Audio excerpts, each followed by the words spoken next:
Hello students, we had discussed in last video about the provision of the constitution. Last video में हमने constitution के प्रारूप के बारे में बात की थी कि किस तरह से इसका शुरुआत हुई थी। अभी हम यहाँ पर डिस्कस करेंगे कि किस तरह से इसका निर्माण किया गया, कौन लोग थे जिन्होंने इसका निर्माण किया, उनको कैसे किस तरह से उन लोगों ने भारतीय संविधान के निर्माण की शुरुआत की।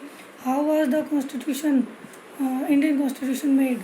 Constitution was made by the Constituent Assembly which had been elected for undivided India.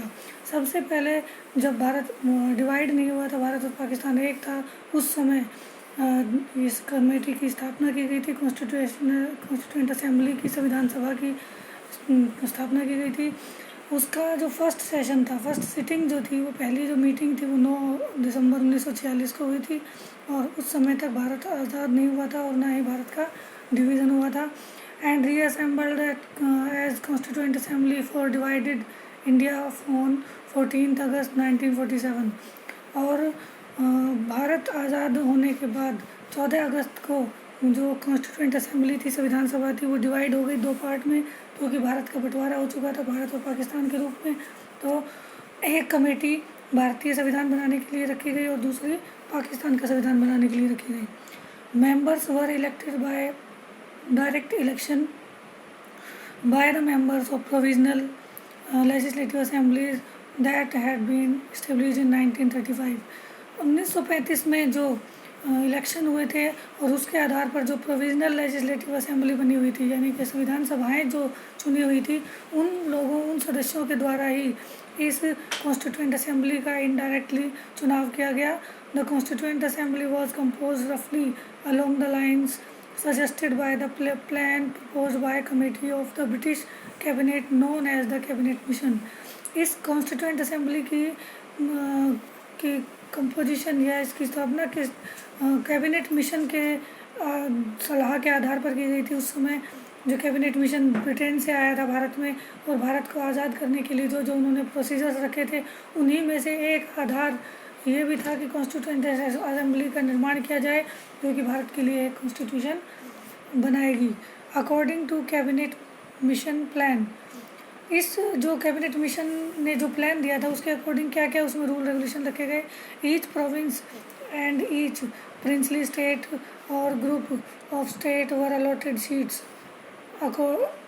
proportional to their respective population roughly in the ratio of 110 lakh की जो रेशो था उसके अकॉर्डिंग इसका वो रखा गया था प्रोविज़न की। जो प्रिंसली स्टेट्स वो थे जहाँ पर राजा महाराजाओं का शासन रहा था और वो अंग्रेज़ों के अधीन थे, और प्रोविंस वो थे जो कि डायरेक्टली ब्रिटिश गवर्नमेंट के कंट्रोल में थे। इन सभी स्टेट्स की जितनी पॉपुलेशन थी उसके अकॉर्डिंग उनको सीट्स प्रोवाइड की गई थी, सीट्स अलॉट की गई थी। उतनी ही जितनी पॉपुलेशन थी उतने ही उसके मेंबर्स कमेटी में इंक्लूड किए गए थे। The seats in each province were distributed among the 3 main communities, Muslim, Sikh and general.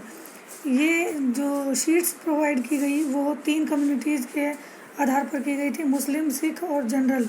Member of each community in provisional legislative assembly elected their own representative by the method of proportional representation with single transferable vote. Member इस जो community के जो member थे वो provisional legislative assembly के द्वारा चुने गए थे, क्योंकि जो सदस्य चुनकर 1935 के इलेक्शन के थ्रू यहाँ पर आए थे, उन्होंने अपनी पॉपुलेशन के अकॉर्डिंग जो कम्युनिटी उस क्षेत्र में रहती थी उस कम्युनिटी के अकॉर्डिंग उन्होंने अपनी कम्युनिटी के सदस्यों को चुना। अपने कम्युनिटी के सदस्यों को चुनने के बाद एक कॉन्स्टिट्यूएंट असेंबली बनाई गई। The method of the selection in the case of representative of princely seats was to be determined by consultation. The method of selection in the case of representatives of princely state was to be determined by consultation। और जो princely state थे जिनमें राजा महाराजाओं का शासन था, वहाँ पर उन राजाओं के द्वारा कंसल्टेशन के बाद या उनकी सलाह के बाद रिप्रेजेंटेटिव्स को चुना गया था। इस तरह से भारत के सभी क्षेत्रों को कॉन्स्टिट्यूएंट असेंबली में प्रतिनिधित्व दिया गया। अब हम बात करते हैं प्रोसीजर्स की, क्या क्या प्रोसीजर्स इसमें हुए। The constituent assembly had 8 major committee on the different subjects, usually Jawaharlal Nehru, Rajendra Prasad, Sardar Patel, Maulana Azad and Ambedkar chaired these committees.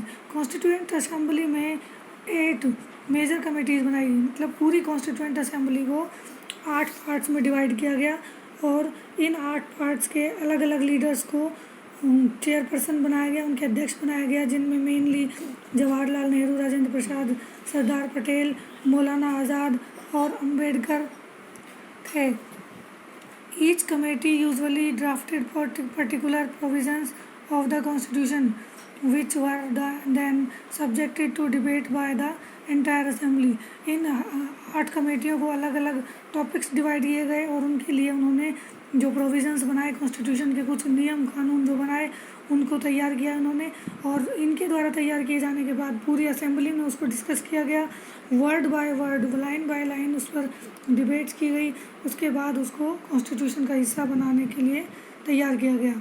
Some provisions were subject to the vote, और कभी कभी जब किसी प्रोविज़न या किसी प्रावधान या किसी रूल रेगुलेशन पर लोगों में सहमति नहीं हो पाती थी कॉन्स्टिट्यूएंट असेंबली में, तो वहाँ पर वोटिंग सिस्टम अपनाया जाता था और वोटिंग के द्वारा उस पर डिसीजन लिया जाता था। An assembly as diverse as the constituent Assembly of India could not have function if there was no background consensus on the main principle the constitution should ensure. ये असेंबली जो थी कॉन्स्टिट्यूएंट असेंबली, ये भारत के विभिन्न भागों का प्रतिनिधित्व करने वाली थी। हर बैकग्राउंड से इसमें लोगों को शामिल किया गया था और हर बैकग्राउंड के लोगों के हितों को ध्यान में रखते हुए, सभी कम्युनिटीज़, सभी धर्म जातियों के लोगों को ध्यान में रखते हुए उनके बारे में डिसीजंस लिए गए थे। ऑब्जेक्टिव रेजोल्यूशंस क्या थे इसके, क्या इसके लिए जो संकल्प लिए गए थे। It define the aim of the assembly, ये असेंबली के एम्स को डिफाइन करेगा, मतलब कि कॉन्स्टिट्यूएंट असेंबली किस बेस पर बनाई गई है, उसका मेन उद्देश्य क्या है। मूव्ड बाय नेहरू इन 1946, और इसको नेहरू जी इसके मुख्य अध्यक्ष बने थे 1946 में, जब डिवाइडेड इंडिया की असेंबली बनी थी। This resolution encapsulated the aspirations and values behind the constitution. Based on this resolution, our constitution gave institutional expression to these fundamental committees: equality, liberty, democracy, sovereignty and cosmopolitan identity। ये जो resolutions थे, जो इसका संकल्प जो लिया गया, वो हमारी भारतीय परंपराओं को ध्यान में रखते हुए उसके जो उद्देश्य थे, एस्पिरेशंस जो थी, ध्येय जो बनाए गए थे, उनको ध्यान में रखते हुए बनाया गया। और इसमें कॉन्स्टिट्यूएंट असेंबली में मुख्य जो फंडामेंटल राइट्स, या हम जिसको कह सकते हैं हमारे कॉन्स्टिट्यूशन का बेसिक्स जो है, उनको अपनाया गया और उनसे बाहर ना जाते हुए कोई भी नियम या कानून उसका निर्माण किया गया। ये मुख्य जो आधार थे भारतीय कॉन्स्टिट्यूशन के, वो इक्वलिटी, लिबर्टी, डेमोक्रेसी, सोवर्निटी थे, और एक भारतीयता, मतलब कॉस्मोपॉलिटन आइडेंटिटी, मतलब एक पहचान जो थी वो थे। इनके आधार पर पूरा कॉन्स्टिट्यूशन टिका हुआ है और इनसे बाहर जाकर कोई भी वो नहीं लिया गया है इसका decision. Main points of objective resolution: India is an independent sovereign Republic. India shall be union of erstwhile British Indian territory, Indian state and other parts outside British India and Indian state as are willing to be a part of union। Bharat को एक independent sovereign Republic घोषित किया गया, मतलब स्वतंत्र भारत, जिसमें ना किसी की आंतरिक रूप से कोई दखलअंदाजी होगी और ना ही बाहर से कोई देश इस पर कंट्रोल कर सकेगा।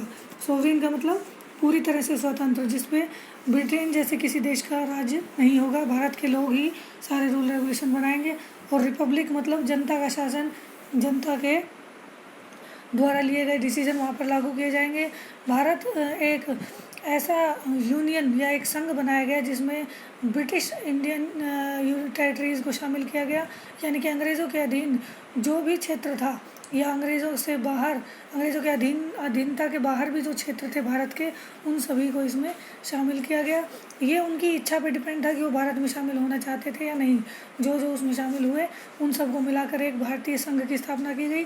Territories forming the union shall be autonomous unit and exercise all powers and function of the government and administration except those assigned to or vested in Indian in the Union। और जो भी territories या क्षेत्र भारतीय संघ में शामिल हुए वो पूरी तरह से स्वतंत्र, आंतरिक रूप से स्वतंत्र रहेंगे, लेकिन जो देश के हित के काम थे वो सारे यूनियन यानी कि संघ के पास होंगे। यानी कि पर्टिकुलर जो टेरिटरीज थी, टेरिटरीज मीन्स स्टेट्स, जो स्टेट थे वो विद इन दैट एरिया अपना काम करेंगे, लेकिन अगर पूरे देश की बात आती है तो वो सारे डिसीजन जो है वो यूनियन या संघ सरकार या सेंट्रल गवर्नमेंट लेगी। All powers and authority of sovereign and independent India its constitution shall flow from the people. भारत की सारी जो शक्तियाँ थी वो किसी एक व्यक्ति या ग्रुप के पास संग्रहित नहीं की गई, बल्कि उनको भारत के लोगों के पास दिया गया। यानी कि भारत के लोग अपने प्रतिनिधियों का चुनाव करेंगे और ये प्रतिनिधि ही देश के लिए सरकार बनाएंगे। All people of India shall be guaranteed and secured social, economic, political justice. Bharat के सभी नागरिकों को सामाजिक, आर्थिक, राजनीतिक सभी तरह का न्याय उपलब्ध कराने की कोशिश की गई। Equality of status and opportunities and equality before law. सभी को कानून के सामने बराबर अधिकार दिए गए, सभी को इक्वल स्टेटस दिया गया, सभी को बोलने की स्वतंत्रता, अपनी फीलिंग्स, फेथ, वर्शिप मतलब किसी भी धर्म को अपनाने की स्वतंत्रता, कोई प्रोफेशन या वोकेशन अपनाने की स्वतंत्रता दी गई, और कोई भी व्यक्ति आप किसी दूसरे को नुकसान ना पहुंचाते हुए पूरी तरह से स्वतंत्र था। The minority, backward, tribal areas, depressed and other backward classes shall be provided adequate safeguards. इसके अलावा जो ग्रुप सैकड़ों सालों से पिछड़े हुए थे, ट्राइबल कम्युनिटीज़ या बैकवर्ड क्लासेस या माइनॉरिटीज़ जो थी, वो उन सब को कुछ स्पेशल अधिकार दिए गए या उनको हमारे बाकी कम्युनिटीज़ के बराबर लाने के लिए कुछ स्पेशल प्रोविजंस रखे गए थे। Territorial integrity of the republic and its sovereign rights on land, sea and air shall be maintained according to justice and law of civilized nation.